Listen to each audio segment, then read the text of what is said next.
Greetings and salutations, everybody. Welcome to a holiday entry here, which also serves as an 80s throwback for the 1987 film Planes, Trains, and Automobiles, starring Steve Martin and John Candy.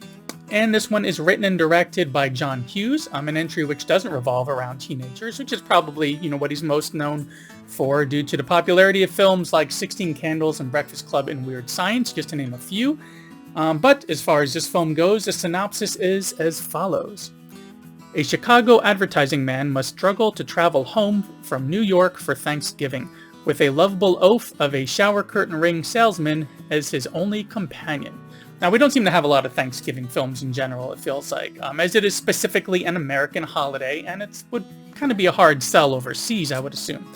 But like last Thanksgiving when I covered the slasher film Thanksgiving, it's a good time to do that. I figured this Thanksgiving would be good to kick off with this film since it's about characters trying to get home for Thanksgiving.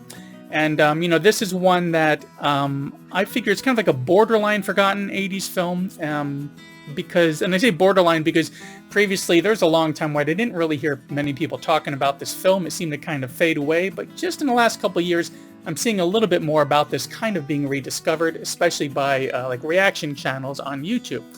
But first off, I will do a few reasons why I enjoy this film and think you should give it a chance if you haven't seen it. Then there will be a brief moment where I put up this banner here about some spoilers, just because of one spoiler that comes up toward the end that I'd like to discuss for just a moment before going back into the ending of the video. So, for this portion, John Candy and Steve Martin, two comic legends, together for film by a practically universally loved writer-director, John Hughes. Martin plays our straight man, meaning he's this uptight businessman trying to get home from New York back home to Chicago with a lot of obstacles kind of in his way. He's running late from a meeting at the end of the day, trying to track down a cab to get to the airport, racing for that cab, coming across Kevin Bacon, who has a cameo in this for some reason, tripping over somebody else's luggage, causing him to lose a cab. And ultimately, even though he does get to that airport in time and does get onto the flight's being rerouted and canceled, and he's kind of stuck with this other character played by John Candy, who's the lovable oaf, as they say in this, as the synopsis says, to try to get home. Now, he's a nice guy, but a little too friendly, too outgoing, lacks manners, way too chatty and loud. It's definitely a bit of a mess. But each of these characters on their own, no biggie. For the most part, they're just regular guys, but teaming them up together, that's where all of the trouble and the comedy kind of comes from.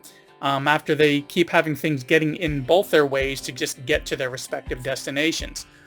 And yeah, the comedy in this is great. We have these polarizing aspects, one being quiet, clean, proper, reserved, and so forth, being teamed up with one who is loud, chatty, lacks manners, and is always trying a bit too hard, like he smothers people.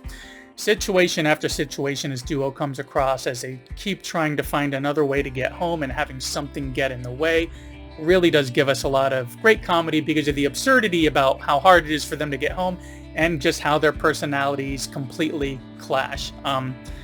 Whether it's getting to the airport, getting on that plane, cab rides to the middle of nowhere, having to share a room, having to rent a car or hop on a train, and so on. They really have a lot of comedy in this that really works well. And we even get a lot of cool cameos in this, or I guess since this was probably earlier in a lot of these actors' careers, this were just smaller roles that they had.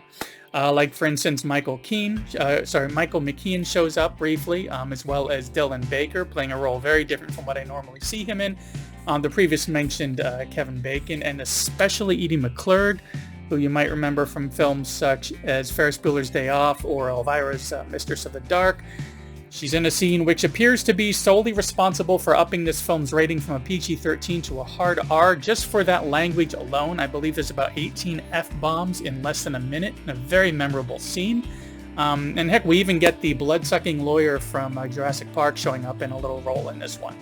But bubbling just below the surface of all of that comedy is a lot of heart, which kind of just pokes itself up every now and then. We get several little touches here and there about these two characters as they are slowly opening up a bit more about their lives. Now, before we wrap up, here comes a quick little spoiler here. It's something small but very impactful.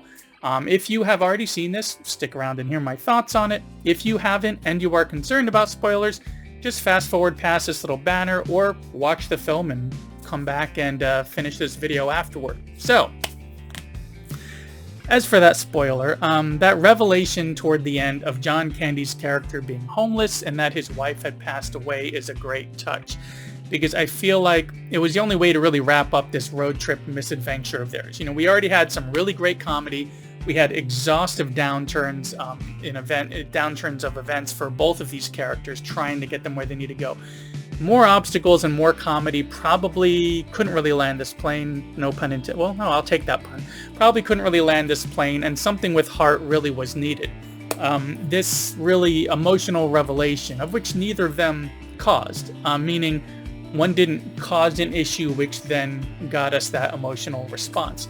It's simply Steve Martin's character thinking back on kind of like a little refresh on all the misadventures that he had experienced, which he's getting a laugh from, you know, because he's finally on his way home, and he's kind of reminding us as the audience of everything that happened up to that point, as well as seeing him recognize several of these clues to kind of point them out to us the way, so we basically get to this point with his character that we realize what he does, that there's something that doesn't quite add up with Candy's character, something doesn't really feel right.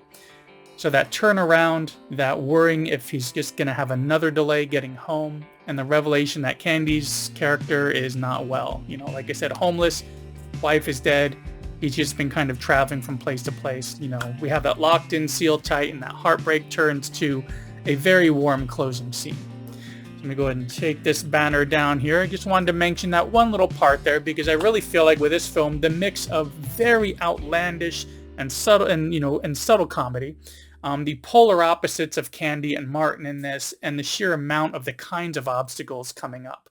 Like I said, we got big crazy things, we got really small subtle things. It really balances out well, but that emotional aspect being woven in really hits home and makes this one more than worth checking out. And speaking of checking out, thanks for checking out this quick little video here for Planes, Trains, and Automobiles, which at the time of this video is available on Paramount Plus, and is a perfect film to accompany your holidays, especially Thanksgiving, as this one really has stood the test of time. Like I said, in recent years, I've been seeing more videos about this, like reaction videos and so forth, and it's been great to see a younger audience, or an audience that just didn't grow up with this film, kind of discover this for the first time. There's been some really great content out there, and there's also one that I will link to in a moment from a channel I mentioned before, Minty Comedic Arts, where it's from about 4 years ago. We went over some more details about the film, which is really interesting. Anyways, that's all I got for this one. Thanks for coming by and sticking around to the end, as it really does help out quite a bit. Like I said, there are a few links coming up soon, so be sure to like and subscribe, and I will see you in the next one.